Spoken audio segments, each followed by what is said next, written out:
Hello. तो अब हम पढ़ेंगे टाइप्स ऑफ एंटरप्रेन्योर्स। कितने टाइप ऑफ एंटरप्रेन्योर्स है और इनके क्या कैरेक्टरिस्टिक्स है। ठीक है। सबसे पहला टाइप ऑफ एंटरप्रेन्योर है इनोवेटिव। तो इनोवेटिव एंटरप्रेन्योर क्या करता है, नए आइडियाज, प्रोडक्ट्स या मेथड्स क्रिएट करता है जिससे इकोनॉमिक ग्रोथ बढ़ती है। फिर उसके बाद में दूसरा टाइप ऑफ एंटरप्रेन्योर कौन सा है, इमिटेटिंग एंटरप्रेन्योर। सक्सेसफुल इनोवेशंस को फॉलो करता है और रेप्लिकेट करता है, मतलब जो इनोवेशंस पहले हो चुके हैं उन्हें सीख के समझ के उसे ही फॉलो करता है और रिपीट करता है। उसके बाद आ गया फैबियन टाइप। ये कॉशियस है, मतलब संभल के कुछ भी काम करता है। चेंजेस को अडॉप्ट तभी करता है जब जरूरत हो, अदरवाइज नहीं करता।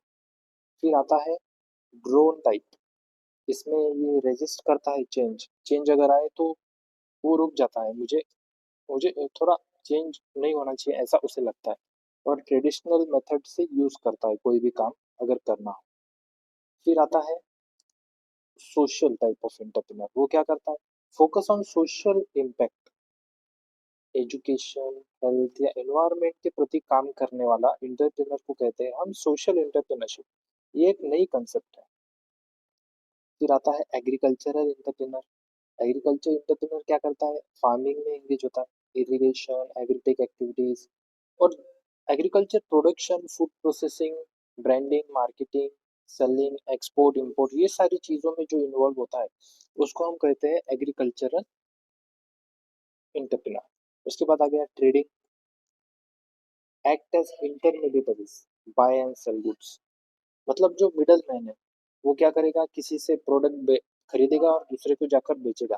तो ये ट्रेडिंग हो गया, बीच में एक्ट एज इंटरमीडिएटरीज, दोनों सेलर और कंज्यूमर के बीच में। फिर आता है मैन्युफैक्चरिंग, जो गुड्स, रॉ मटेरियल्स प्रोड्यूस करेगा कंज्यूमर नीड्स के बेसिस पे। उसके बाद है वुमन एंटरप्रेन्योर्स। वुमन एंटरप्रेन्योर्स कौन होते हैं, जो एंटरप्राइजेस वुमन ओन करती है या कंट्रोल करती है, जिसमें 51% से ज्यादा स्टेक और एम्प्लॉयमेंट वुमन की हो, उसे हम वुमन एंटरप्रेन्योर कह सकते हैं। ठीक है। फिर आता है इन्वेंटर एंड चैलेंजर। नए प्रोडक्ट्स को इनोवेट करता है और चैलेंजेस पे जीता है, उसके बिना उसकी लाइफ अधूरी टाइप हो जाती है। उसके बाद में लाइफ टाइमर। इसमें ये जो पर्सन है, ये टाइप ऑफ एंटरप्रेन्योर क्या करता है, बिजनेस को as a life long pursuit, मुझे लाइफ लॉन्ग मुझे बिजनेस ही करना है। ऑफन फैमिली बेस्ड, ज्यादातर जो फैमिली बेस्ड बिजनेस होते हैं तो वो यही सोचते हैं कि मैं इस बिजनेस में हूँ तो यही बिजनेस मैं आगे भी कंटिन्यू करूंगा। So like that. अभी डिफरेंट साइंटिस्ट ने इंटरप्रेन्योर्स को अलग अलग कैटेगरीज में क्लासिफाई किया है। तो उसमें से एक साइंटिस्ट है जिसका नाम है आर्थर एच कोल। ये फोटो में आप देख सकते हैं आर्थर एच कोल को। जैसे कि उन्होंने क्लासिफाई किया है एंटरप्रेन्योर्स को, एम्पिरिकल एंटरप्रेन्योर, रैशनल एंटरप्रेन्योर और कॉग्निटिव एंटरप्रेन्योर। तो अब हम ये धीरे धीरे समझते हैं। ये एंटरप्रेन्योर क्या करता है, he is an entrepreneur hardly introduces anything revolutionary and follow the principle rule of thumb. तो ये जो एंटरप्रेन्योर है एम्पिरिकल, ज्यादा कुछ नया इंट्रोड्यूस नहीं करता, रिवोल्यूशन कोई चेंज हो ऐसा कुछ इंट्रोड्यूस नहीं करता, और ये रूल ऑफ थंब जैसे सब लोग कर रहे हैं वैसा ही काम करता है। फिर आता है rational entrepreneur, is well informed about the general economic conditions and introduces changes which look more revolutionary। तो रैशनल एंटरप्रेन्योर क्या करता है, इकोनॉमिक कंडीशंस है जो कंट्री में या मार्केट में उसे समझ के उसके बेसिस पे चेंजेस जो कुछ भी इंट्रोड्यूस करने चाहिए ताकि रिवॉल्यूशन हो, तो उस पर वो ध्यान देता है। उसके बाद में आया cognitive entrepreneur. It is well inform, draws upon the advice and services of experts. तो नॉलेज अच्छी है और एक्सपर्ट से सर्विसेज और एडवाइस लेता है और चेंज को इंट्रोड्यूस करता है that reflect complete break from existing scheme of enterprise. जो एग्जिस्टिंग स्कीम है, मतलब फिलहाल में जो स्कीम चल रही है उससे कंप्लीट एग्जैक्ट अपोजिट जो है चेंजेस इंट्रोड्यूस करता है। यह है कॉग्निटिव टाइप ऑफ एंटरप्रेन्योर। फिर अलग दूसरे क्लासिफिकेशन है, जैसे कि क्लासिफिकेशन बेसिस ऑफ ओनरशिप और दूसरा है स्केल ऑफ एंटरप्राइज। उसमें अगर आप देखें तो बेसिस ऑफ ओनरशिप पे दो टाइप है, एक है प्राइवेट, दूसरा है पब्लिक। अगर आप प्राइवेट में देखेंगे तो इंटरप्रेन्योर मोटिवेटेड बाय प्रॉफिट, ज्यादातर इंटरप्रेन्योर्स जो है यहाँ पर motivated by profit and they mainly focus on economical aspects of activity. It would enter those sectors of economy which possibility of monetary rewards are not very bright. तो private क्या करता है, private entrepreneur, private ownership होती है, मतलब government का उसमें कुछ रोल नहीं होता, और ज्यादा से ज्यादा वो मोटिवेटेड किससे होता है, प्रॉफिट से। जहां पर इनकम ज्यादा है वहीं पे ज्यादा वो काम करता है, जहां प्रॉफिट ज्यादा है वहीं पे। उसके अलावा अगर मॉनिटरी बेनिफिट नहीं है तो उस सेक्टर्स में वो इन्वॉल्व भी नहीं होता। ठीक है। उसके बाद में आ गया public sectors. Public sector entrepreneur वो है जो आप कह सकते हैं कि गवर्नमेंट डिपार्टमेंट जो है उन्हें हम पब्लिक एंटरप्रेन्योर्स कह सकते हैं, क्योंकि they our own by public, not public, they our own by government and government is the servant of public, so public entrepreneur.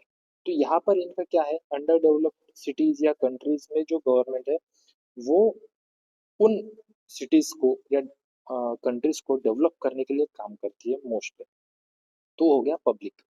फिर आता है classification on the basis of scale of entrepreneurship. तो scale of entrepreneurship के basis पे दो आपको entrepreneurs मिलेंगे, small scale और दूसरा है लार्ज स्केल। स्मॉल स्केल में देखेंगे तो आप the classification is specially popular in under developed countries. तो ये जो स्मॉल स्केल एंटरप्रेन्योर है वो अंडर डेवलप्ड कंट्रीज में आप देख सकते हैं। Small scale entrepreneurs do not possess the necessary talents and resources to initiate large scale production and introduction revolutionary technology changes। तो ज्यादातर इनका फोकस बहुत ज्यादा कुछ रिवोल्यूशनरी टेक्नोलॉजिकल या फिर प्रोडक्शन चेंजेस नहीं करना होता, बल्कि बस थोड़ा बहुत काम करना होता है, लाइक स्मॉल लेवल पे। लार्ज स्केल पर क्या करते हैं एंटरप्रेन्योर्स, उनका मोस्टली क्या होता है, ये आप देखेंगे लार्ज स्केल एंटरप्रेन्योर ज्यादातर डेवलप्ड कंट्रीज में देखे जा सकते हैं। जैसे आप कह सकते हैं यूएसए में आप देखेंगे। हम अभी इंडिया जो है ये अंडर डेवलप्ड कंट्री है, तो इसमें स्मॉल स्केल एंटरप्रेन्योर्स आपको देखेंगे। लार्ज स्केल आपको मिलेंगे कुछ थोड़े से इंडिया में, लेकिन मोस्टली लार्ज स्केल आपको यूएसए वगैरह में देखने मिल सकते हैं। और इनका काम होता है लार्ज स्केल एंटरप्राइजेस को मैनेज करना, ओन करना, उस पर काम करना। फाइनेंशियल और नेसेसरी इंटरप्राइज को इनिशिएट करने के लिए या फिर न्यू टेक्नोलॉजी चेंजेस को इंट्रोड्यूस करने के लिए बहुत ज्यादा पैसा लगेगा, तो वो पैसा इन लार्ज स्केल एंटरप्रेन्योर्स के पास ऑलरेडी होता है। तो the result is developed countries are able to sustain and develop high level of technical progress.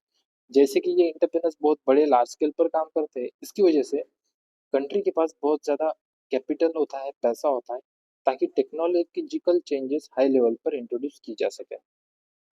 अब आते हैं दूसरे टाइप ऑफ एंटरप्रेन्योर्स, जिनको हम क्लासिफाई करेंगे on the basis of outcome of entrepreneur venture. तो क्या आउटकम है इनका, इसके बेसिस पे हम इनको क्लासिफाई करेंगे। ठीक है। तो सबसे पहले अगर आप देखेंगे तो मोबाइल एंटरप्रेन्योर है, उसके बाद में मैनेजेरियल एंटरप्रेन्योर है, उसके बाद में इनोवेटिव एंटरप्रेन्योर है, और फिर है एम्पायर बिल्डर्स। ये चार कैटेगरीज है। मोबाइल एंटरप्रेन्योर कौन है, the person who takes leave the venture as soon as the new venture is created. जैसे ही एक नया वेंचर क्रिएट हो गया है, नया बिजनेस स्टार्ट हो गया है और एस्टेब्लिश हो गया, उसके बाद डायरेक्टली ये दूसरे एंटरप्राइज या दूसरा बिजनेस करने में चले जाएंगे। फॉर एग्जांपल विक्रम साराभाई, जो फादर है इंडियन स्पेस प्रोग्राम के, आज के डेट में जो इसरो है, इंडियन स्पेस रिसर्च ऑर्गेनाइजेशन, उसके ये फाउंडर थे। तो उन्होंने क्या किया, इसरो फाउंड किया और दूसरे प्रोग्राम में काम करने के लिए चले गए। तो दैट इज मोबाइल एंटरप्रेन्योर, मतलब एक इंटरप्राइज शुरू हो गई तो दूसरे इसमें चले गए। फिर आता है managerial enterprise. They are persons who prefer to continue the same venture by transferring themselves to fit the changing demands. तो ये लोग क्या करते हैं मैनेजेरियल एंटरप्रेन्योर्स, जैसे जैसे टाइम चेंज होगा तो बिजनेस करने का तरीका भी चेंज करना पड़ेगा। तो वैसे ही ये भी अलग अलग रोल में, जैसे पहले उनका रोल प्रोडक्शन हो सकता है, उसके बाद में वो चेंज हो जाएंगे और दूसरे एक्टिविटीज में इन्वॉल्व हो जाएंगे, जैसे मार्केटिंग या फिर ब्रांडिंग में, या फिर डिजिटलाइजेशन में, या फिर सेलिंग में, मार्केटिंग में, ऐसे डिफरेंट काइंड्स ऑफ थिंग्स में। साथ ही ये भी हो सकता है कि मैनेजरियल पोजीशन सबसे ऊपर CEO, chief executive officer, chief finance officer, जहां इनकी जरूरत पड़े वहां पर ये चेंज करते हैं अपनी पोजीशन, बट सेम वेंचर में। For example mister Henry Ford, ये जो आप फोटो देख रहे हैं वो है मिस्टर हेनरी फोर्ड की। ठीक है, तो ये जो हेनरी फोर्ड थे, इन्होंने सबसे पहले क्या किया, कार को डिजाइन किया। कार डिजाइन करने के बाद में ये प्रोडक्शन पे ध्यान देते थे कार की, लेकिन उसके बाद में इन्होंने कहाँ पे ट्रांसफर किया, उसी मैनेजरियल पे, मतलब उस कंपनी के बॉस बन गए और सारी चीजें मैनेज करने लगे, सारे ऑपरेशंस को। तो पहले तो ये क्या करते थे, प्रोडक्शन में काम करते थे, लेकिन उसके बाद में मैनेजरियल रोल ले लिया। वैसे ही जॉर्ज ईस्टमैन कोडक फिल्म में, ये जो आप फोटो देख रहे हैं, ये है जॉर्ज ईस्टमैन कोडक फिल्म में। ये पहले क्या करते थे, प्रोडक्शन ऑफ कैमरास, हाँ मतलब पब्लिक लेवल पे कैसे कैमरास हम दे सकते हैं। पहले तो उन्होंने ये कैमरा डेवलप किया, उसके बाद में इन्होंने मैनेजमेंट में काम कर लिया, मतलब उसी कंपनी में मैनेजमेंट में काम किया। केएफसी, केंटकी फूड कारपोरेटर्स, तो ये क्या करते हैं, कोलोनियल स्पैंडर्स जो कंपनी के फाउंडर है, वो भी पहले उन्होंने ऐसा, मतलब पहले वो प्रोडक्शन में काम करते थे, उसके बाद में उन्होंने मैनेजरियल रोल ले लिया। फिर आता है इनोवेटिव एंटरप्रेन्योर्स। ये लोग क्या करते हैं, the person who create the organisation, the person who create the organization and remain engaged in the pursuits of innovation and creation of novel products and technology। तो ये लोग क्या करते हैं, एक नई ऑर्गेनाइजेशन क्रिएट करते हैं और उसमें ही कुछ नया इनोवेशन या क्रिएशन ऑफ नए प्रोडक्ट्स कंटिन्यूअसली शुरू ही रखते हैं। So that is innovative entrepreneurs. For example Walt Disney, Walt Disney क्या करते थे, पहले तो उन्होंने एनिमेशंस का, जो आप कार्टून्स देखते थे उनका स्टार्ट किया, उसके बाद में उसी में कैसे तो भी नई चीजें, इनोवेशंस अच्छी तरीके से, पहले देखेंगे आप, पहले थोड़े कम कम क्वालिटी के एनिमेशंस आते थे, अब आप 3D एनिमेशन देख लेंगे। तो वैसे ही एक ही इंटरप्राइज में अलग अलग काम करना। फिर Ibuka and Akio Morita in Sony Corporation. Sony पहले क्या करता था, सोनी पहले काम करता था फॉर टीवीज, पहले मोबाइल, या फिर जो हम कहते थे उसे साउंड बॉक्स, जिसमें सिर्फ म्यूजिक ही प्ले करते थे। तो वैसे वहां पे वो डाइवर्सिफिकेशन करते गए और नए नए प्रोडक्ट्स अभी ला रहा है, कैमरा ला रहा है, मोबाइल ला रहा है, कैमरा सेंसर्स ला रहा है। So Bill Gates of Microsoft, so Bill Gates क्या है, माइक्रोसॉफ्ट के फाउंडर है। पहले उन्होंने क्या किया, पहले छोटा कंप्यूटर, फिर बड़ा, फिर बड़ा, फिर बड़ा, अभी सुपर कंप्यूटर, ऐसे सारी चीजें वो करते हैं। तो एक ही ऑर्गेनाइजेशन में नए नए प्रोडक्ट्स को डेवलप करने वाले ये एंटरप्रेन्योर्स होते हैं। फिर लास्ट टाइप ऑफ एंटरप्रेन्योर होते हैं एम्पायर बिल्डर्स। तो एम्पायर बिल्डर्स का क्या काम है, एम्पायर बिल्डर्स क्या करते हैं, they are person engaged in creating chain of new ventures having ownership. तो चेन ऑफ नए वेंचर्स, बहुत सारे वेंचर्स एक साथ एक चेन में शुरू करें, उसके साथ काम करेंगे और वही उसके साथ काम करते रहेंगे। They have quality of vast vision, flair of innovation and managerial capacity to build the empire of themselves. तो उसमें बहुत ज्यादा विजन, बहुत बड़ा होता है इनोवेशन का, और मैनेजरियल कैपेसिटी इतनी ज्यादा होती है कि बहुत सारे वेंचर्स को एक ही साथ काम कर सकते हैं। फॉर एग्जाम्पल इंडिया में देखेंगे आप, टाटा ग्रुप के जो फाउंडर है, जे एन टाटा, उसके बाद में ज्ञानश्याम बिरला जो बिरला ग्रुप के फाउंडर है, अंबानी फैमिली जो, ऑफ कोर्स, उसके बाद में साउथ कोरिया में आप देखेंगे ह्यूंडई, ह्यूंडई मुझे लगते थे पहले इंडियन कंपनी है, पर वो नहीं है, वो साउथ कोरियन कंपनी है, फाउंडेड बाय चोंग जू योंग ऑफ hyundai। ठीक है, तो ये सब सारे एग्जांपल्स थे एम्पायर बिल्डर्स के। अब हम देखेंगे functions of entrepreneurs. What are the function of entrepreneur, एक सोसाइटी में एंटरप्रेन्योर का फंक्शन क्या है। सबसे पहले उसका काम है कि एक नया कोई आइडिया जनरेट करे, पुराने आइडिया पे काम ना करे। उसके बाद में उसके डिटर्मिनेशन ऑफ ऑब्जेक्टिव्स, ऑब्जेक्टिव्स क्या है, नया वेंचर शुरू करने का ऑब्जेक्टिव क्या है, क्या प्रॉब्लम है जो वो सॉल्व करने की कोशिश कर रहा है। उसके बाद में उसको फंड्स रेज करना है, जो आइडिया उन्होंने उसके दिमाग में आया है उसको एक्चुअल प्रोडक्ट में या फिर किसी कंपनी में कन्वर्ट करने के लिए उसको लगेगा पैसा, उसके लिए उसका रेजिंग ऑफ फंड्स एक फंक्शन है। उसके बाद में procurement of raw material, machines लगेंगे। फॉर एग्जांपल अगर आपको शुगर बनाना है तो वो मशीन लगेगी जो शुगर केन को शुगर में कन्वर्ट कर सके, साथ ही रॉ मटेरियल आपको शुगर केन लगेगा वैसे। फिर प्रोक्यूरमेंट ऑफ मशीनरी, आपको मशीनरी लगेगी। फिर मार्केट रिसर्च लगेगा कि जहां पर मैं बेचना चाहता हूँ वहां पर शुगर की डिमांड है या नहीं, या जहाँ पर मैं बेचने जा रहा हूँ या जहाँ से मैं खरीदने जा रहा हूँ वहाँ पर शुगर केन प्रोड्यूस होता है या नहीं। अगर वहाँ पे नहीं होता दूसरी जगह से मुझे लाना पड़ेगा तो ट्रांसपोर्ट कॉस्ट लगेगा और डिफरेंट काइंड्स ऑफ थिंग्स उसमें इन्वॉल्व होंगे। तो market analysis is very important. लोगों को शुगर चाहिए या नहीं, डिमांड है या नहीं, we have to see that. फिर आता है determination of form of enterprise, कि कौन से टाइप ऑफ एंटरप्राइज अपने को शुरू करना है। जैसे आप ऐसा कर सकते हो कि ऑनलाइन प्रोडक्ट्स बेचने हैं, ऐसा भी कर सकते हो कि आपको ऑफलाइन प्रोडक्ट्स बेचने हैं। उसी के साथ ऐसा भी कर सकते हैं कि दोनों टाइप करना है, हाइब्रिड मोड है ना। तो विच फॉर्म ऑफ एंटरप्राइज आपको करना है, एग्रीकल्चरल करना है या फिर एडटेक करना है एजुकेशन वाला, या फिर फाइनेंस टेक करना है, फाइनेंस जीपे गूगल पे, ऐसा कुछ जो भी करना है आपको, है ना। फिर आता है रिक्रूटमेंट ऑफ मैन पावर। तो आपको ये सब काम करने के लिए, कंपनी शुरू करने के लिए मैन पावर भी लग गया। तो मैन पावर को भी, स्किल्ड मैन पावर को लेना, ये भी एक डिफिकल्ट काम है, वो भी एक फंक्शन है एंटरप्रेन्योर का। उसके बाद में इम्प्लीमेंटेशन ऑफ प्रोजेक्ट, जो प्रोडक्ट हमने हाथ में लिया है उसके ऊपर काम करना, ये भी, ये सारे फंक्शन है एंटरप्रेन्योर के। तो अब हम देखेंगे evolution of entrepreneurship in India, कैसे एंटरप्रेन्योरशिप इंडिया में इवोल्व हुआ। तो चलिए देखते हैं। पहले एंशियंट इंडिया में, वो है 3000 बीसी से 1200 सी तक। बीसी मतलब बिफोर कॉमन एरा और सी मतलब कॉमन एरा।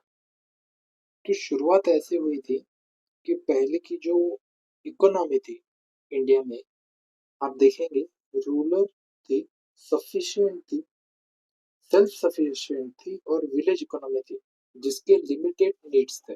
ज्यादा कुछ बहुत ज्यादा करना है ऐसा नहीं, लिमिटेड नीड्स, कि खाना पीना रहना वगैरह सब हो रहा है तो सब ठीक है। प्रोडक्शन स्मॉल स्केल था, लोकलाइज्ड था, मतलब जहाँ बनाते थे वही यूज करते थे, वही खाते थे। और क्राफ्ट बेस्ड था, हैंड क्राफ्ट इनके साथ इन्वॉल्व था। तो गिल्ड्स, श्रेणीज फ्लोरिश ड्यूरिंग। गिल्ड्स या श्रेणीज का मतलब है कि एक मतलब आर्टिशंस, क्राफ्ट पीपल और सारे जो मार्केट में लोग हैं, काम कर रहे हैं, वो सब लोग मिलजुल कर काम करते थे। जैसे कि आप इस मार्केट में देख सकते हो कि सारे लोग जो है साथ में काम कर रहे हैं।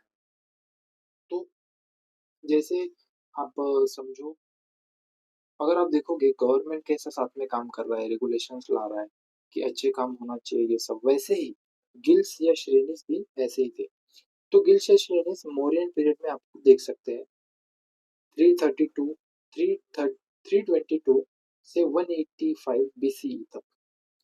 ये ऑर्गेनाइज करे जाते थे बाय आर्टिशंस जो क्राफ्ट करते थे, और फिक्स्ड प्राइसेस रहते थे, क्वालिटी अच्छी रहती थी, ट्रेनिंग प्रोवाइडेड और सोशल सिक्योरिटी इन लोगों को रहती थी श्रेणीज में। और ये अर्ली बिजनेस ऑर्गेनाइजेशंस जैसा फंक्शन करते थे। और एक्सपेंशन कब हुआ ट्रेड का, जब रोड नेटवर्क्स, अर्बन सेंटर्स और यूनिफॉर्म एडमिनिस्ट्रेशन लागू हुआ। जैसे ही रोड नेटवर्क शुरू हुए और अर्बन सेंटर्स बनने शुरू हुए और यूनिफॉर्म एडमिनिस्ट्रेशन हुआ, तब गिल्ड्स और श्रेणीज का एक्सपेंशन होना शुरू हुआ। और ग्रोथ मर्चेंटाइल कम्युनिटीज से शुरू हुई। अब देखते हैं मिडाइवल पीरियड में क्या हुआ। तो मिडाइवल पीरियड, जो कि 1200 सी से 1757 सी तक देखा, तो यहाँ पर क्या हुआ, दिल्ली सल्तनत और मुगल रूल एक्ट में आया। और जैसे ही ये एक्ट में आया, गिल्ड सिस्टम डिक्लाइन होने लगे बिकॉज ऑफ वार्स। जैसे दिल्ली सल्तनत के जो राजा थे, दिल्ली सल्तनत के राजा कौन थे, इल्तुतमिश, अलाउद्दीन खिलजी जैसे। और मुगल के रूल में बाबर, अकबर, जहांगीर, शाहजहां, ये सारे लोग जब से आए, तब से क्या हुआ, गिल्ड सिस्टम डिक्लाइन होने लगा, क्योंकि वार शुरू हो गई। Heavy extension of rural surplus. तो जो रूरल मार्केट था वो बहुत ज्यादा सरप्लस में था। सरप्लस मतलब बहुत ज्यादा प्रॉफिट हो रहा है। डिशिट मतलब मार्केट लॉस में है, मतलब फायदा नहीं नुकसान हो रहा है। सरप्लस मतलब फायदा हो रहा है। तो ये जो सरप्लस था, प्रॉफिट, ये लोग जो है दिल्ली सल्तनत और मुगल रूल वाले, ये सरप्लस लूटने लगे, क्योंकि इनको वॉर्स को सपोर्ट करना था और रॉयल लग्जरी, मतलब मुझे अच्छा रहना है तो मैं रूरल एरिया से पैसे छीन लूंगा, वैसे। Manufacturing remain limited and traditional. तो मैन्युफैक्चरिंग जो होती थी वो लिमिटेड थी और ट्रेडिशनल वे में ही होती थी। किसी भी चीज को बनाना है तो वो ट्रेडिशनल वे में हैंडमेड ऐसा बनती थी। माल integration of rural and urban economy. तो अर्बन और रूरल इकोनॉमी का माल इंटीग्रेशन हुआ, क्योंकि ये जो लोग थे रूलर्स, इन्होंने बहुत ज्यादा तकलीफ देना शुरू कर दिया रूरल इकोनॉमीज को। तो वेल्थ जो है विलेजेस से टाउन में फ्लो होने लगी और टाउन से रूरल तक फ्लो होने। रूलर्स मतलब जो भी अपने गद्दी पे बैठे होंगे उनके पास। इसी वजह से लो रूरल परचेसिंग पावर हो गई। इस वजह से इंटरप्रेनर ग्रोथ यहाँ पर रुक गई।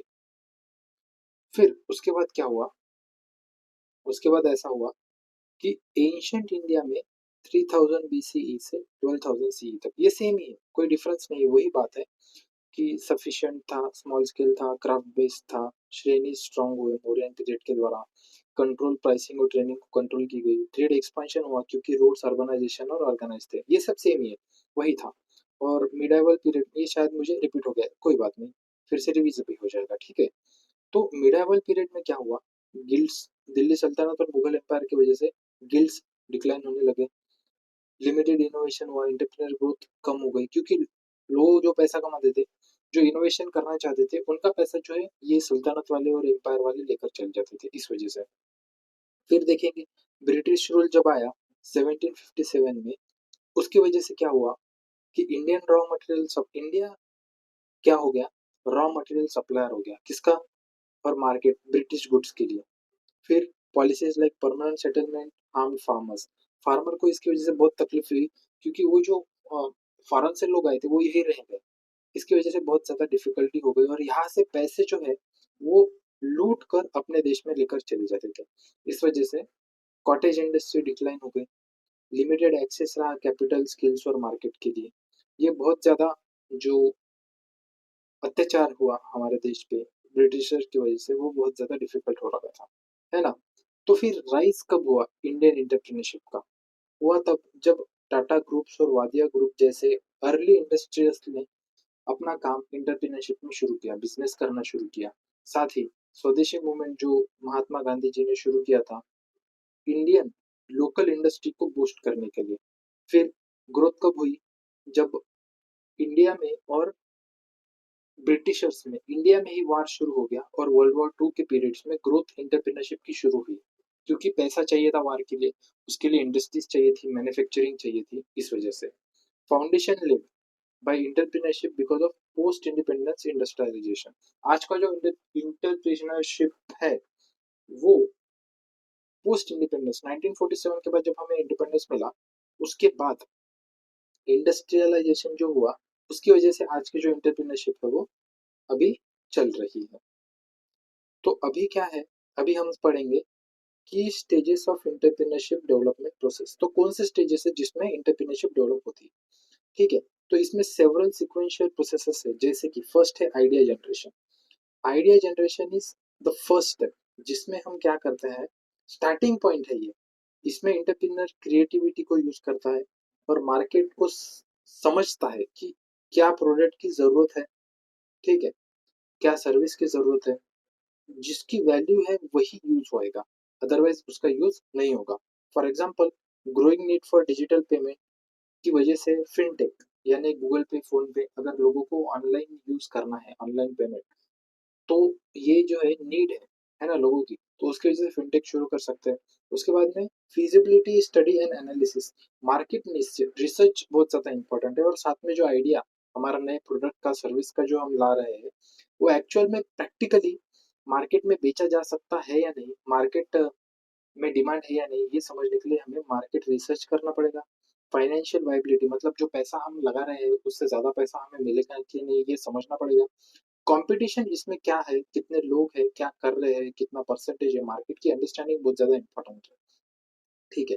फॉर एग्जाम्पल अगर हमें मोबाइल एप्लीकेशन लॉन्च करना है तो हमें मार्केट रिसर्च और कॉम्पिटिटर एनालिसिस की दूसरा सेम मोबाइल एप्लीकेशन कौन सा कॉम्पिटिटर चला रहा है, उसका फायदा क्या है, ये सब चीजें हमें समझनी पड़ेगी। उसके बाद में बिजनेस प्लान प्रिपरेशन, कि बिजनेस प्लान जो बना है हमें बनाना पड़ेगा business plan based on market सर्वे। तो मार्केट सर्वे जैसा हो रहा है उसके बेसिस पे बिजनेस प्लान बनाना पड़ेगा, और बिजनेस प्लान में क्या इन्वॉल्व होता है कि विजन, हमारा लॉन्ग टर्म विजन क्या है, हमारे ऑब्जेक्टिव्स क्या है, प्रोडक्ट डिटेल्स क्या बनाएंगे हम, मार्केटिंग कैसे करेंगे, फाइनेंशियल प्रोजेक्शंस यानी कितना पैसा हम कमा सकते हैं कितने सालों में, उसके बाद में ऑपरेशनल स्ट्रेटेजीज की ऑपरेशंस हम कैसे करेंगे। उसके बाद ये डॉक्यूमेंट इसलिए इम्पोर्टेंट है क्योंकि ये इन्वेस्टर्स से फंडिंग, पैसा कैपिटल जनरेट, क्योंकि बिजनेस करने के लिए हमको लगेगा पैसा, तो वो पैसा लाने के लिए ये बिजनेस प्लान प्रिपरेशन बहुत ज्यादा इम्पोर्टेंट है क्योंकि वही हमें फंडिंग ला कर देगा। उसके बाद हम देखेंगे रिसोर्स मोबिलाइजेशन, कि जो रिसोर्स हमारे पास है उसको एक जगह लाना या इस जगह ऐसे जगह से मोबिलाइज करना, ऐसे जगह ठीक करना कि वो उसका यूज हमें हो सके। जैसे कि नेसेसरी रिसोर्सेस कौन से है, फाइनेंस है, पैसा चाहिए, ह्यूमन चाहिए, टेक्नोलॉजी चाहिए बिजनेस के लिए, ठीक है। तो एग्जाम्पल की जरूरत समझेंगे कि कैपिटल रेज करना, पैसा रेज करना, लोन लेना, साथ ही स्किल्ड एम्प्लॉयज को हायर करना, और जो भी टेक्नोलॉजी हमें चाहिए उसको एक्वायर करना, जो लाइसेंसेस चाहिए उसको एक्वायर करना, ये इंपॉर्टेंट है। इसको कहते हैं रिसोर्स मोबिलाइजेशन। उसके बाद आता है, ये सारी चीजें जब हमने कर ली उसके बाद आएगा लॉन्च करना हमारा बिजनेस, और जो ग्रोथ होगी उसको मैनेज करना। आफ्टर प्लानिंग, जब प्लानिंग हो गई, रिसोर्स अलोकेशन हो गई, हम क्या करेंगे, मार्केट में हमारा वेंचर, हमारा प्रोडक्ट, हमारी सर्विस लॉन्च करेंगे। और उसके बाद लॉन्च करने के बाद कंटिन्यूसली मॉनिटरिंग होगी, उसके बाद में फीडबैक लिया जाएगा। तो प्रोग्रेस कैसी हो रही है वो समझेंगे, प्रोडक्ट कैसा है वो समझेगा, लोगों को चाहिए या नहीं प्रोडक्ट वो समझेंगे, और बाद में हम उसके बेसिस पे ये जो मॉनिटरिंग करेंगे उससे समझेंगे कि एक्चुअल में ये प्रोडक्ट मार्केट में चलेगा, कितनी देर तक चलेगा, उसके बाद में इसको स्केल कर सकते हैं या नहीं, बड़ा काम कर सकते हैं या बिजनेस कैसे सस्टेन करना, ये सब चीजें हमें समझनी पड़ेगी। अब हम समझेंगे कि की अप्रोचेस क्या है, मार्केट इंटरप्रेन्योरशिप डेवलपमेंट प्रोसेस के की अप्रोचेस क्या है। तो पहला अप्रोच तो ऐसा है, स्किल बेस्ड ट्रेनिंग। हमको लोगों को क्या नहीं, management, finance, marketing, leadership, communication, ऐसे स्किल्स डेवलप करने पड़ेंगे लोगों में। उसके बाद mentorship and guidance, actual experience entrepreneur से हमें प्रोफेशनल्स को advice, actual advice, real life problem experiences ये समझाने पड़ेंगे एक इंटरप्रेन्योर के लाइफ में कौन से आते हैं। उसके बाद में आता है रिसोर्स फैसिलिटेशन, कि रिसोर्स जैसे कैपिटल, पैसे, infrastructure, buildings, machines, technology, machinery, skilled man power, ये सारे जो है हमें असिस्ट करना पड़ेगा एंटरप्रेन्योर को कि ये उन्हें कैसे इजी वे में मिल जाए। उसके बाद में आएगा नेटवर्किंग, तो हमें कनेक्ट करना पड़ेगा नए एंटरप्रेन्योर्स को। उसके बाद में जो भी स्टेक होल्डर्स है उस बिजनेस के, फाइनेंशियल इंस्टीट्यूशंस है, सपोर्ट एजेंसीज है, नॉलेज जो देते हैं, इंफॉर्मेशन, कोलाबोरेशन और पार्टनरशिप, मार्केट एक्सेस, इन सारी चीजों को नेटवर्किंग में हम इन्वॉल्व करेंगे और इंटरप्रेन्योर्स को इस एक्टिविटी में इन्वॉल्व होने के लिए एनकरेज करेंगे। उसके बाद आएगा सपोर्ट इकोसिस्टम्स, जैसे इंक्यूबेटर्स, मैंने पहले ही बताया था, इंक्यूबेटर्स मतलब जहाँ पर एंटरप्रेन्योर्स को ट्रेनिंग दी जाती है, टेक्निकल नॉलेज दी जाती है, पैसे कैसे ले, उसके बाद में इन्वेस्टर्स के साथ नेटवर्किंग की जाती है, कनेक्ट किया जाता है, ये सारी चीजें होती है। एक्सेलरेटर्स में आपको ट्रेनिंग भी दी जाती है, फंडिंग भी दी जाती है। स्टार्टअप हब्स है कई सारे इंडिया में, गवर्नमेंट के प्रोग्राम्स है, स्कीम्स है, ताकि एंड टू एंड सपोर्ट मिले from idea generation to business growth एक इंटरप्रेन्योर को। उसके बाद में मार्केट रिसर्च एक अप्रोच है जिसमें हम कंज्यूमर की नीड्स को समझेंगे। एक्चुअल में अगर आपको मार्केट में कोई प्रोडक्ट लॉन्च करना है तो आपके बेसिस पे, आपके नीड के बेसिस पे आप नहीं कर सकते, उसके लिए हमें मार्केट रिसर्च करना पड़ेगा, और उसके बेसिस पे जो कंज्यूमर, जो खरीदने वाले हैं, हमें समझना पड़ेगा हमारे कंज्यूमर कौन है, हमारा प्रोडक्ट कौन खरीदेगा। तो जो खरीदेगा उसकी नीड्स क्या है वो समझनी पड़ेगी, मार्केट में प्रोडक्ट की डिमांड कितनी है वो समझनी पड़ेगी, कंपटीशन क्या कर रहा है हमारा वो समझना पड़ेगा, साथ में प्राइसिंग ऐसी रखनी पड़ेगी कि लोगों के लिए खरीदना वायबल हो। साथ ही रिड्यूस अनसर्टिनिटी, अनसर्टिनिटी जो है, प्रॉब्लम्स जो क्रिएट हो सकती है या फिर हमारी ग्रोथ स्टैग्नेंट हो चुकी है, उससे कैसे डील करना जाएगा, और चांसेस ऑफ एंटरप्रेन्योर सक्सेस को बढ़ाने के लिए मार्केट रिसर्च बहुत ज्यादा इंपॉर्टेंट हो जाता है। अभी what are the needs, needs किस लिए, एनवायरमेंट स्कैनिंग की नीड्स क्या है। की रीजन सबसे पहला यह है एनवायरमेंट स्कैनिंग का, क्योंकि हमको आइडेंटिफाई करने पड़ेंगे अपॉर्चुनिटीज एंड थ्रेट्स, जिसको हम करेंगे स्वॉट एनालिसिस के थ्रू। स्वॉट एनालिसिस के थ्रू इसलिए किया जाएगा क्योंकि इसमें हमको एक्सटर्नल और इंटरनल फैक्टर दोनों रिवील हो जाएंगे। जैसे एक्सटर्नल फैक्टर जैसे political, economical, social, technological, environmental and legal. तो पॉलिटिक्स एंटरप्रेन्योरशिप को सपोर्ट कर रहा है या नहीं, कंट्री की इकोनॉमिक्स कैसी है, सोशली हमारा प्रोडक्ट एक्सेप्टेबल है या नहीं, टेक्नोलॉजी के थ्रू हम प्राइस जो प्रोडक्ट की है वो कम कर सकते हैं या नहीं, एनवायरमेंटल कोई हम अगर डैमेज कर रहे हैं या फिर लीगली हम कुछ ही लॉ को तोड़ रहे हैं, तो ये सारी चीजें हमें समझनी पड़ेगी। ये एक्सटर्नल फैक्टर्स है। इंटरनल एस्पेक्ट्स कौन से होंगे, हमें हमारी strength, weakness, opportunities and threat समझने होंगे ताकि हम एक स्ट्रेटेजी अच्छी तरीके से बना पाए। दूसरा है anticipate and adapt to change. देखिए, अगर एंटरप्रेन्योर आपको बनना है तो बिजनेस और मार्केट तो चेंज होता ही रहेगा, तो हमें कस्टमर बिहेवियर कैसे चेंज हो रहा है, टेक्नोलॉजी कैसे चेंज हो रही है, रेगुलेशंस हमें समझने पड़ेंगे ताकि आगे जब बिजनेस चलेगा तो उसमें जो डिस्ट्रप्शंस आएंगे उसे कैसे हम मैनेज करेंगे, ये समझना बहुत जरूरी है। उसके बाद में enhance strategic planning. Strategic planning किस लिए इंपॉर्टेंट है, लॉन्ग टर्म गोल्स के लिए, टू हाईलाइट पोटेंशियल ऑब्स्टेकल्स जो हमें आ सकते हैं ताकि हम रियलिस्टिक ऑब्जेक्टिव्स जो है बना पाए एक इंटरप्रेन्योर के लिए, एक इंटरप्रेन्योरियल वेंचर के लिए। ठीक है। उसके बाद आता है गेन कंपटीशन एडवांटेज, मतलब हमें कॉम्पिटिटर का क्या मूव होगा, क्या वो करेगा, क्या उसने पहले किया है, मार्केट की कंडीशंस क्या है, हमें समझकर हमें कुछ इनोवेट करके नया बेटर देना पड़ेगा मार्केट को ताकि लोग हमारा प्रोडक्ट खरीदें। फिर आता है ऑप्टिमाइज रिसर्च लोकेशन, तो ह्यूमन कैपिटल, पैसे का कहाँ ज्यादा यूज किए गए तो हमारा प्रॉफिटेबल बिजनेस होगा और वेस्ट कम होगा, ये सारी चीजें हमें समझनी पड़ेगी।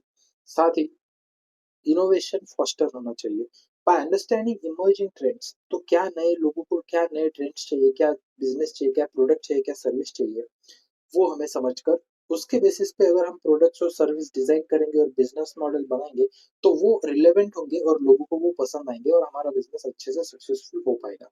साथ ही हमें इम्प्रूव डिसीजन मेकिंग करनी पड़ेगी ताकि गेस वर्क की जगह डाटा ड्रिवन इंसाइट पे हम काम कर सके। इसीलिए मार्केट रिसर्च बहुत ज्यादा इंपॉर्टेंट है, डाटा इसके लिए बहुत ज्यादा इंपॉर्टेंट है ताकि सक्सेसफुल डिसीजन हो पाए और हमें सक्सेस मिल सके। अब हम देखेंगे कुछ इंटरप्रेनर स्कैनिंग टेक्निक्स। क्या देखेंगे, entrepreneur environmental scanning techniques. Environmental scanning techniques में क्या है, बहुत इजी है, कुछ नहीं। एनवायरमेंटल स्कैनिंग एंटरप्रेन्योरशिप में क्या है, एक कंटिन्यूअस प्रोसेस है जिसमें हम इंफॉर्मेशन को गैदर करते हैं और एनालाइज करते हैं टू आइडेंटिफाई अपॉर्चुनिटीज, क्या अपॉर्चुनिटीज है और क्या थ्रेट्स है, इसको समझने के लिए हम एनवायरमेंटल स्कैनिंग करते हैं। एनवायरमेंटल स्कैनिंग करने से क्या होगा, हमारे जो डिसीजंस होंगे वो स्ट्रेटेजिक होंगे, बेस्ड ऑन क्या है अपॉर्चुनिटीज है, थ्रेट्स है, उसको समझकर हम डिसीजन ले पाएंगे ताकि रिस्क कम हो। तो की टेक्निक्स कौन सी है इसमें, सबसे पहले स्वॉट एनालिसिस, आपने सुना ही होगा, strength, weakness, opportunities and threats. Strength और वीकनेसेस इंटरनल होगी ऑर्गेनाइजेशन की, हमारी इंटरप्रेन्योरशिप की और इसकी। एक्सटर्नल होगा अपॉर्चुनिटीज एंड थ्रेट्स, मतलब बाहर से गवर्नमेंट, मार्केट कैसा है, ये सब चीजें। ठीक है। तो इनको बैलेंस करके हमको एक्सटर्नल फैक्टर्स के साथ एक अच्छा एंटरप्रेन्योरशिप हम कर सकते हैं। उसके बाद में पेस्टली एनालिसिस, इसमें फोकस कहाँ पे होगा, मैक्रो एनवायरमेंटल फैक्टर्स पे, जैसे political, economical, social, technological, legal and environmental. तो हमें ब्रॉड बड़े मार्केट ट्रेंड्स क्या है ये समझने में मदद मिलेगी। उसके बाद आता है ईटीओपी, इन्वायरमेंटल थ्रेट अपॉर्चुनिटीज प्रोफाइल। इसमें क्या होगा, मैप स्पेसिफिक अपॉर्चुनिटीज और थ्रेट्स हम समझ सकेंगे ताकि उन्हें कैटेगराइज कर सके इकोनॉमिक, सोशल और पॉलिटिकल में। तो मैप बेसिस पे, मैप पे हमें ये हम समझते हैं ईटीओपी मैप पे। फिर आएगा क्वेस्ट। क्वेस्ट मतलब क्विक इन्वायरमेंटल स्कैनिंग टेक्निक, जिसमें रैपिड, बहुत जल्दी, बहुत जल्दी कॉस्ट इफेक्टिव मेथड है ताकि क्रिटिकल इश्यूज क्या है हम जल्दी समझ पाए।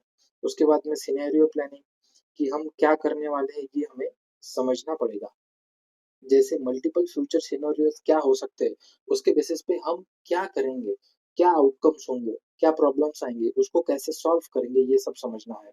फिर पॉटर्स 5 फोर्सेस है, जैसे इंडस्ट्री स्ट्रक्चर, कॉम्पिटिटिव इंटेंसिटी, जैसे कि थ्रेट्स ऑफ न्यू एंट्रेंट्स, नए लोग आएंगे तो क्या होगा, बायर पावर कम या ज्यादा होगी, क्या होगी, सप्लायर पावर कैसी होगी, सब्स्टिट्यूट्स कौन है, मतलब हमारे प्रोडक्ट की जगह दूसरा कौन क्या यूज कर सकता है, हमारा राइवलरी किसके साथ है, हमारा कंपटीशन कौन है, ये सब चीजें हमें समझना पड़ेगा। उसके बाद है एक्सपर्ट ओपिनियंस और मार्केट रिसर्च।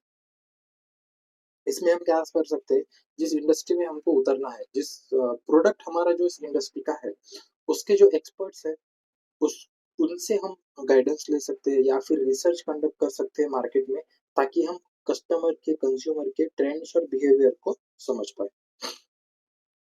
उसके बाद आता है spotting opportunities. Spotting opportunities, analysing opportunities in entrepreneurship. कैसे हम स्पॉट करें, कैसे आइडेंटिफाई करें अपॉर्चुनिटीज। सबसे पहले मेन इंपॉर्टेंट थिंग है कि मार्केट में कुछ प्रॉब्लम है, लोगों को कुछ प्रॉब्लम है, उसको सॉल्व करना है विद अ प्रोडक्ट। मतलब कोई काम आप कर रहे हैं, है ना, जैसे कार आपने बनाई, ठीक है, तो कार क्या प्रॉब्लम सॉल्व कर रही है, लोगों को एक जगह से दूसरे जगह तक जाने के लिए पैदल चलने के लिए एनर्जी भी जाएगी और टाइम भी जाएगा, तो ये जो प्रॉब्लम है टाइम और एनर्जी का सॉल्व कर रही है। तो एंटरप्रेन्योरशिप का मतलब ही यही है कि कुछ ना कुछ प्रॉब्लम आप लोगों की सॉल्व कर रहे हैं, है ना। तो डेली लाइफ में जो इंसान की फ्रस्ट्रेशन है काम में, उसको सॉल्व कैसे कर रहे हो, ताकि ट्रैफिक, पुअर सर्विस और अच्छे सॉल्यूशंस हम उसके लिए बना पाए, ताकि, और साथ में ट्रेंड्स एनालाइज करने पड़ेंगे, जैसे watch economic, social and technological shift for emerging demands. जैसे अभी आप देखेंगे एआई, रिमोट वर्क, सस्टेनेबिलिटी, ये सारी चीजें ट्रेंड में आ रही है। जैसे वर्क फ्रॉम होम लॉकडाउन के बाद ज्यादा हो गया, एआई अभी आ रहा है, तो वी कैनॉट, मतलब उसमें अगर हम उतरेंगे तो कंपटीशन तो बहुत ज्यादा है, लेकिन फायदा भी उसमें बहुत ज्यादा हो सकता है, रिस्क भी उतना ही है उसमें, तो वी हैव टू अंडरस्टैंड। उसके बाद में गैप्स हमें समझने पड़ेंगे कि कहाँ मार्केट में गैप है, ऐसी कौन सी चीज है जिसमें लोग काम नहीं कर रहे हैं या कम लोग काम कर रहे हैं, तो उसमें अगर हम काम करेंगे तो ये गैप हमने फाइंड करके उसमें काम करना शुरू कर दिया। साथ में इम्प्रूव एग्जिस्टिंग सॉल्यूशंस, मतलब एग्जिस्टिंग जो सॉल्यूशंस फिलहाल है, अभी सॉल्यूशंस मार्केट में है, उसमें कुछ तो भी नया करना, उसमें कुछ तो बेटर करना, उसमें फास्टर, चीपर या कुछ स्मॉलर करना। जैसे टेक्नोलॉजी, पहले आप देखेंगे तो लैपटॉप्स बहुत बड़े बड़े आते थे, सॉरी, कंप्यूटर्स बहुत बड़े आते थे, ठीक है, अब आप देखेंगे तो वो कंप्यूटर एक लैपटॉप में ट्रांसफर हो गया, तो कुछ ना कुछ नया exciting, small, cheaper, faster solutions आ गए हैं। उसके बाद में लेवरेज योर नॉलेज, आपकी जो नॉलेज है, आपकी जो एक्सपर्टीज है, उसको यूज करके अपॉर्चुनिटीज को आप ढूंढ सकते हैं। अब हम देखेंगे कि कैसे हम एनालाइज कर सकते हैं अपॉर्चुनिटीज को, ताकि स्क्रीनिंग और इवोल्यूशन हो पाए। जैसे अब आप देखिए, स्वॉट एनालिसिस के थ्रू हम अपॉर्चुनिटीज एंड थ्रेट्स एनालाइज कर सकते हैं, वीकनेसेस और थ्रेट्स एनालाइज कर सकते हैं। उसके बाद में मार्केट रिसर्च हमें समझना सकते हैं, मार्केट रिसर्च करके हमको कस्टमर की नीड, प्रेफरेंसेस, पेन पॉइंट्स या गैप्स हम समझ सकते हैं मार्केट रिसर्च के थ्रू। फिजिबिलिटी, हमारा जो आइडिया है वो कितना प्रैक्टिकल है और कितना अचीवेबल है, वो इम्पोर्टेंट है, विद अवेलेबल रिसोर्सेज, तो उसे हम फिजिबिलिटी देखेंगे।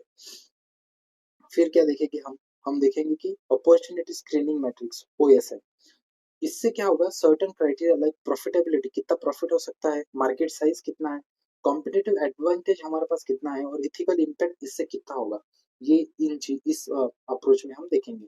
फिर आता है 12 आवर्स। 12 आवर्स मतलब चेक फॉर रेवेन्यू, रिलेवेंस देखेंगे, मार्केट में कितना रिलेवेंस है, रेजोनेंस, फिर इन रीइंफोर्समेंट हो सकता है या नहीं, मार्केट में हम पेनिट्रेट कर सकते हैं या नहीं, उसको मार्केट में प्रोडक्ट हमारा यूज हो सकता है कि नहीं, लोग खरीदेंगे कि नहीं, रेवेन्यू कितना हम जनरेट कर सकते हैं, मतलब कितना पैसा हम कमा सकते हैं, लोगों का रिस्पॉन्सिवनेस कितना है, फिर रीच कर पा रहे हैं या नहीं हम लोगों को, हमारी रेंज कितनी है, रेंज मतलब प्राइस कितना है, कम ज्यादा, ऑल दैट। फिर रिवोल्यूशनरी इम्पैक्ट कितना है, कि पहली चीजों से जो हो रही थी उससे कितना अच्छा हम कर पा रहे हैं, उसको रिवोल्यूशनरी इम्पैक्ट कर सकते हैं। तो ये है 12 आवर्स। फिर आएगा customer feedback, techniques like focus group discussions, जैसे लोगों को साथ में बिठाना और उनको डिस्कशन करने लगाना, और उसमें से जो निष्कर्ष निकलेंगे, उसमें से जो रिजल्ट निकलेंगे, कॉमन आंसर्स या क्वेश्चंस निकले, उनको समझ के उसे हम फोकस ग्रुप डिस्कशंस कहते हैं, ठीक है। और brainstorming to get real world input, तो रियल वर्ल्ड इनपुट को समझने के लिए हमें ब्रेनस्टॉर्मिंग भी कर पड़ेंगे। अब अब हम देखेंगे की policy areas for supporting startups. तो कौन सी एरियाज है जिसमें सपोर्ट करने के लिए स्टार्टअप्स हमें फोकस करना पड़ेगा। तो जैसे कि है, आप देख सकते हैं, फाइनेंशियल सपोर्ट हमें देना पड़ेगा, उसके बिना काम नहीं कर सकता, क्योंकि पैसे के बिना कुछ भी नहीं हो सकता। तो सीड फंडिंग यानी शुरुआत में ही फंडिंग और ग्रांट्स देना, उसके बाद में क्रेडिट गारंटी स्कीम देना, फंड ऑफ फंड्स मतलब investing in venture capital funds that support startups. तो ऐसे कैपिटल फंड में इन्वेस्ट करना जो स्टार्टअप्स को सपोर्ट करते हैं, उसे कहते हैं फंड्स ऑफ फंड। उसके बाद में माइक्रो फाइनेंस प्रोग्राम, जैसे specific schemes for women and marginalise entrepreneurs only. जैसे माइक्रो फाइनेंस, लोगों को आइडेंटिफाई करना, जैसे SC/SC कम्युनिटी या वुमन, उनको आइडेंटिफाई करके उनके लिए स्पेसिफिक स्कीम्स बनाना। ठीक है, ये चीजें है। उसके बाद आएगा skill and capacity building. Entrepreneurship आपको एजुकेशन देना पड़ेगा जो अभी आपका हो रहा है। उसके बाद में इंक्यूबेशन एंड मेंटरशिप, आपको ट्रेनिंग देनी पड़ेगी, आपको कनेक्ट करना पड़ेगा, आपको एक्चुअल रियल एंटरप्रेन्योर से मिलाना पड़ेगा। हेल्पलाइंस और इन्फॉर्मेशन, अगर आपको कभी जरूरत है तो वो सारी इन्फॉर्मेशन और हेल्पलाइन अवेलेबल होनी चाहिए। साथ ही रेगुलेटरी एंड एडमिनिस्ट्रेटिव ईज, मतलब रेगुलेशंस, रूल्स, लॉस थोड़े कम हो, इजी हो, बिजनेस जल्दी हम सेटअप कर पाए। अभी इंडिया में पहले बहुत डिफिकल्ट था बिजनेस सेटअप करना, अब बहुत ज्यादा इजी हो गया है, क्योंकि रूल और लॉ थोड़े लूज कर दिए गए हैं। इससे क्या है, इकोनॉमिक डेवलपमेंट कंट्री की हो रहे हैं। साथ ही हमें टैक्स बेनिफिट भी उनको देना पड़ेगा जो स्टार्टिंग में स्टार्टअप कर रहे हैं। उसके बाद में IP support, intellectual property rights, ये सारा सपोर्ट हमें देना पड़ेगा। उसके बाद में मार्केट एक्सेस एंड नेटवर्किंग, तो गवर्नमेंट टेंडर्स जो निकलते हैं उसमें यूज कर सकते हैं, नेटवर्किंग इवेंट्स होते हैं। उसके बाद में इंडस्ट्री हब्स होते हैं। तो अभी आपने सुना होगा कि दिल्ली में, नो सॉरी, गुरुग्राम में अभी AI समिट हुआ है, जिसमें सारे AI के कंट्रीज के लोग यहाँ पे आए थे अपना मतलब अ, अपने जो प्रोडक्ट्स है, अपना जो AI है, वो सब एग्जिबिट करने के लिए। इससे क्या होगा, लोग कनेक्ट करेंगे और सिमिलर माइंड के लोग साथ में आएंगे, काम करने, कोलैबोरेशन होगा, ये सारी चीजें होगी। उसके बाद में इंफ्रास्ट्रक्चर और टेक्नोलॉजी बहुत जरूरी है, क्योंकि डिजिटल ये भी सब काम हो रहा है, तो infrastructure, digital computers, laptop, mobile tabs, ये सब चीजें चाहिए होगी, इंटरनेट चाहिए होगा। और बिजनेस इंक्यूबेटर्स भी बहुत ज्यादा जरूरी है। जैसे बिनकिस क्या करता है, टेक्नोलॉजी और सेक्टर स्पेसिफिक इनोवेशन को प्रमोट करता है लोगों में, ताकि उनको नॉलेज देता है, उनको समझ देता है। तो इंडिया का स्टार्टअप इंडिया इनिशिएटिव जो है, ये इसी से रिलेटेड है, क्योंकि ये फोकस करता है, स्टार्टअप एक्शन प्लान लोगों को समझाता है, उसमें सीड फंड करता है, पैसे शुरुआत में देता है, मतलब आइडिया को प्रोडक्ट में कन्वर्ट करने के लिए शुरुआत में जो पैसा लगेगा उसे हम सीड फंड कहते हैं। फिर आता है क्रेडिट गारंटी स्कीम की, अगर आप कुछ काम करना चाहते हैं तो आपको पैसा मिलेगा, आपको लोन मिलेगा। टैक्स एग्जेम्पशंस, मतलब शुरुआत में अगर आप स्टार्टअप कर रहे हैं, तो शुरुआत में आप अगर रेवेन्यू कम है, आप पैसे कम कमा रहे हैं, तो आपको टैक्स बेनिफिट्स मिलेंगे, मतलब आपको टैक्स भरना नहीं पड़ेगा। उसके बाद जब आप बड़े हो जाएंगे तो मे बी तब आपको टैक्स भरना पड़े, फिलहाल आपको नहीं भरना पड़ेगा। तो अभी गवर्नमेंट स्कीम्स क्या है स्टार्टअप्स के लिए इंडिया में, हम देखेंगे तो स्कीम्स कौन कौन से हैं फिलहाल। फिलहाल स्कीम्स ऐसे हैं, स्टार्टअप इंडिया सीड फंड, प्रधानमंत्री मुद्रा योजना, उसके बाद में venture capital assistance, credit linked capital subsidy, उसके बाद में credit guarantee trust fund for micro and small enterprises, new generation innovation entrepreneurship development. उसके बाद में आता है मल्टीपल ग्रांट स्कीम, समृद्ध और स्नम। तो ये सारी चीजें स्कीम गवर्नमेंट ऑफ इंडिया ने स्टार्टअप इंडिया के लिए शुरू की है। प्रधानमंत्री मुद्रा योजना में क्या होता है कि लोन्स दिए जाते हैं मैन्युफैक्चरिंग, ट्रेडिंग, सर्विसेज और अलाइड एग्रीकल्चर लोगों को, ताकि एग्रीकल्चर इंप्रूव हो पाए और उसमें भी स्टार्टअप आ जाए। उसके बाद में स्टैंड अप इंडिया में क्या करता है, बैंक लोन्स देती है SC/ST और वुमन एंटरप्रेन्योर्स को, ताकि वो green field projects, marketing, services और एग्रीकल्चर रिलेटेड एक्टिविटीज में इन्वॉल्व हो पाए। उसके बाद में PM विश्वकर्मा, मतलब कोलेट्रल फ्री क्रेडिट, मतलब आपको फॉर एग्जांपल कोलेट्रल वाले लोन्स कौन से होते हैं, जिसमें हम सोना या फिर कोई लैंड गिरवी रखते हैं और उससे पैसा लेते हैं। लेकिन PM विश्वकर्मा स्कीम में क्या है, कोलेट्रल फ्री है, आपको कोई देना नहीं है, आपको डायरेक्ट क्रेडिट मिल जाएगा। ठीक है, कोई लैंड या फिर कुछ गिरवी रखना नहीं है, आपको क्रेडिट मिल जाएगा। स्किल ट्रेनिंग दी जाएगी, मॉडर्न टूल्स बताए जाएंगे, मार्केट सपोर्ट दी जाएगी सभी लोगों को। फिर आता है PMFME स्कीम। PMFME स्कीम हमने कल डिस्कस किया था, प्रधानमंत्री formalisation of micro food processing units. इसमें क्या है, फूड प्रोसेसिंग यूनिट को माइक्रो फूड प्रोसेसिंग, इसमें क्या है, घर पे आप अगर कुछ गृह उद्योग शुरू करना चाहते हैं कोई फीमेल या फिर घर पे ही कुछ एक्टिविटी एंटरप्रेन्योरशिप के करना चाहते हैं तो आपको फाइनेंशियल सपोर्ट दिया जाता है। उसके बाद में प्रधानमंत्री कौशल्य विकास योजना, शॉर्ट टर्म ट्रेनिंग और स्किल डेवलपमेंट की जाती है यूथ की, जो 15 टू 45 ईयर्स के होते हैं। इसमें एंटरप्रेन्योरशिप डेवलपमेंट प्रोग्राम्स भी बहुत सारे किए जाते हैं, जैसे mandatory skill training under schemes like needs, new entrepreneur cum enterprise development scheme. तो ऐसे बहुत सारी स्कीम्स गवर्नमेंट ऑफ इंडिया की तरफ चल रही है। So what are the steps? Steps क्या है एक एंटरप्राइज डेवलप करने के लिए, एक नया एंटरप्राइज शुरू करने के लिए क्या स्टेप्स है? पहला स्टेप तो ये है कि हमें आइडेंटिफाई करेंगे कि प्रॉब्लम क्या है या बिजनेस अपॉर्चुनिटी कौन सी है, ये आइडेंटिफाई करना पड़ेगा। उसके बाद में हमें मार्केट रिसर्च करना पड़ेगा ताकि हम हमारे ऑब्जेक्टिव डिसाइड कर सके कि क्या नीड है, उसके बेसिस पे ऑब्जेक्टिव्स बनेंगे। उसके बाद में बिजनेस प्लान प्रिपेयर करना पड़ेगा, फाइनेंसिंग अरेंज करनी पड़ेगी। बिजनेस प्लान बनाने के बाद में जो रिपोर्ट होगी हमारी बिजनेस की, उसको हमको दिखाकर लोगों को पैसे जमा करने पड़ेंगे। उसके बाद में ऑपरेशन स्टार्टअप करना पड़ेगा, जैसे फैक्ट्रीज बनानी पड़ेगी, मशीन्स खरीदनी पड़ेगी, रॉ मटेरियल लेना पड़ेगा।